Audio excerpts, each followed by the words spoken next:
You're watching JD3TV.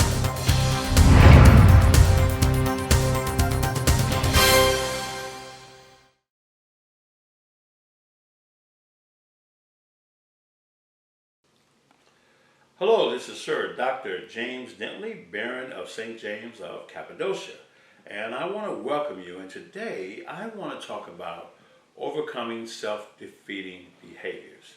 In the past, I've talked about you are what you are conscious of being and what consciousness is all about. And you'll see a 30-minute training series that I've done on that coming up very soon.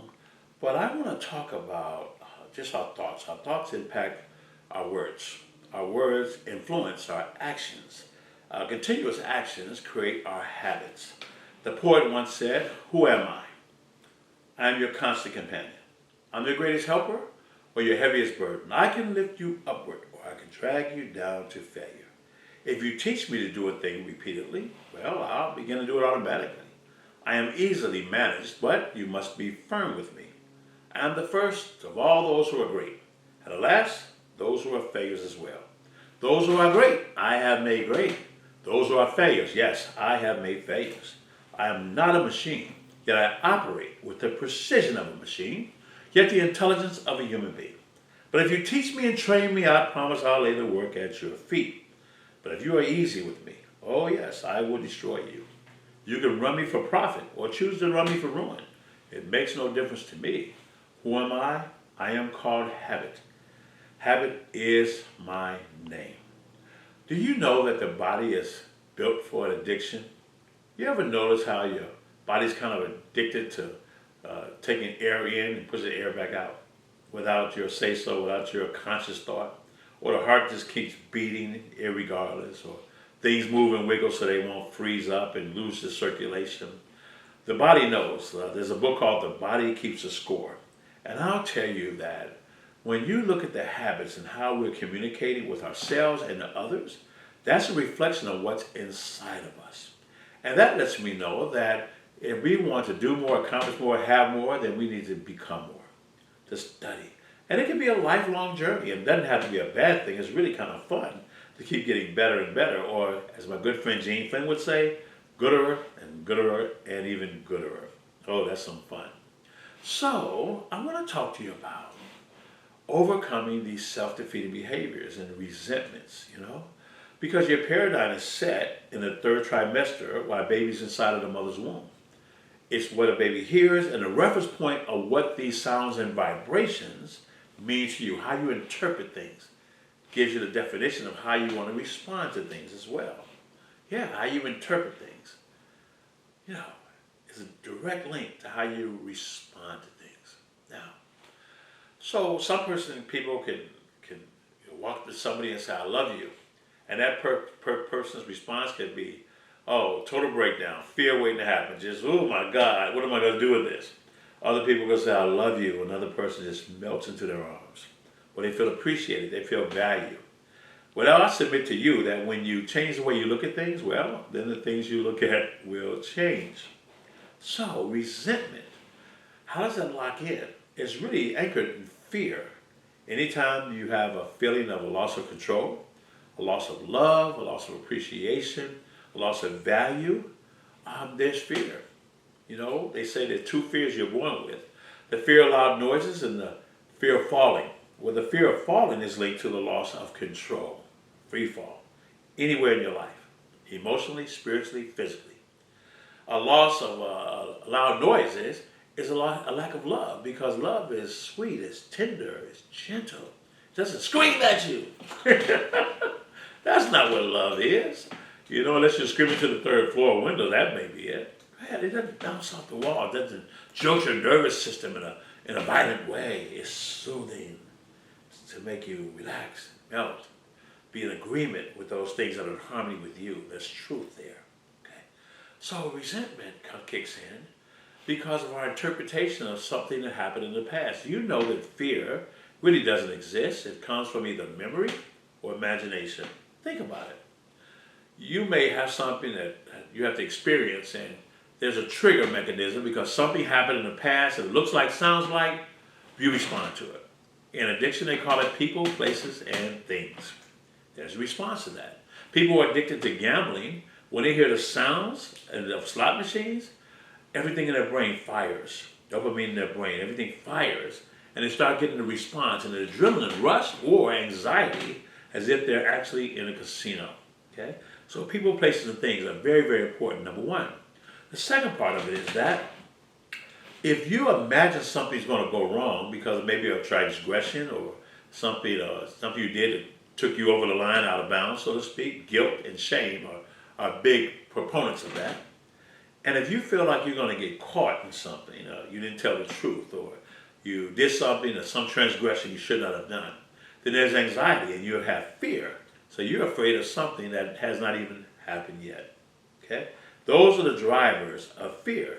But again, when you change the way you look at things, the things you look at will change.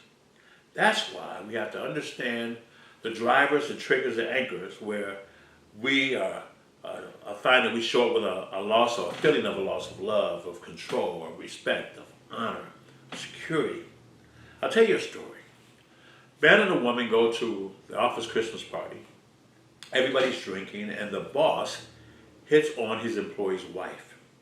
Now the employee sees this, and suddenly he gets upset. He's anchored in a lot of fear because this is so disrespectful. That means the boss is exerting power over him. There's a loss of control. If he responds to that, there's a penalty, the price to pay, because he'll get fired. Then it's embarrassing, and there's another fear. Other people saw it. What are they going to think of me? What are they going to say about me? What did they conclude about me? How do they identify me? How do I identify myself? And then there's another fear, because he made you feel, or you chose to feel like you were less than him. So perhaps now you don't deserve the wife. Perhaps she's more attracted to the power. It shows weakness in front of your mate. So you don't say anything to the boss, so you go home and you fight with whom? Oh yeah, the wife. Yeah.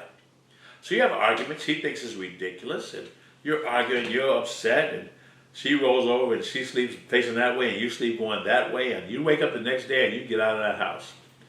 You go to work and you're not done. You have to tell all the employees about this transgression because you have been wronged. So you tell everybody else to get them on your side, and then at 6 o'clock at night you go out drinking with your coworkers, and your wife calls and says, honey, where are you? Well, I'm out with my coworkers. When are you coming home? I'll be home as soon as possible. I'll let you know. He hangs up, and then he cuts his phone off. She calls back around 11 o'clock, and there's no answer. So now he stumbles in the house, and he's been drinking, and she doesn't want to hear any of it. She is, she's upset to the highest level of upsettivity. She's pissed, right? So then he wants to touch and feel because he's been drinking, and she doesn't want to hear it. So now he feels like he's been rejected. And when he's rejected, okay, a feeling of a loss of love, a loss of control, a loss of security, a loss of respect, fear shows up again, and he has to respond to that. So he shuts down on her, and she shuts down on him. This goes on for a while. One of them end up having an affair. Both of them end up having an affair. They end up in divorce court, and now their marriage is over. Why? Because the boss approached and hit on his wife at the Christmas party. You see, when things go wrong, you can't go wrong with it. You have to think about what's the next best thing to do. What's the next best course of action? How do you address it in a calm, respectful manner and express those feelings that you don't even understand because they're all inside of you? And they come from anchors and triggers that may have been something that showed up in your past that sounds like, reminds you of. And you go into the next relationship. Oh yeah, you're carrying that with you. That baggage boy is like a new suit. You're going to wear it well into the new relationship because you're going to be on the lookout now for those things that remind you of that. Memory and imagination, the two drivers. Now, they also can be drivers that help us to create things. Drivers that help us live our best life. Drivers that give us joy every single day, anticipating the best in every single moment. The memory of when you had a certain achievement in your life and how you felt when people were applauding for you or saying, great job, a good grade on your report card. The things that lift you up, not drag you down. Okay, maybe it's the imagination of perhaps you can create the life that you really want to live, that you really want to live, and you don't have any evidence of it, you don't have any proof of it. You may not have done it before, but it's in your imagination because you know everything in life happens 2 times. The thought, then the thing. The mental, then the physical, the inner, and then the outer. But these resentments are there. And the resentment is like a transgression. I coached a young lady many years ago, and she had a lot of resentment towards her mother and her father. So I asked her to write out the story. I want to hear the story of what happened. You see, we're always going to create a story to validate our feelings. See, the feelings will create a story. And then we live into the story, just like you go to the movies. And there's a soundtrack and a cadence of that story, and the storyline, and the words, and the scene, how they're dressed, how they're speaking. And you go into the emotion that the director wants you to go into. But unfortunately, you're the director, and the director has run amok. You know, when you're in a madhouse, the only person crazy is the doctor. So, here we go. So now, you're in this story, and I asked the lady to write her story out. And I read the story, and her mother worked 2.5 jobs. She was never home for her daughter. Her daughter was going through things at school, had no one to talk to. Her mother was always too tired, never available when she was emotional. She had to find other ways to deal with it. Understandable, I get it. But her father passed away when she was 1 year old.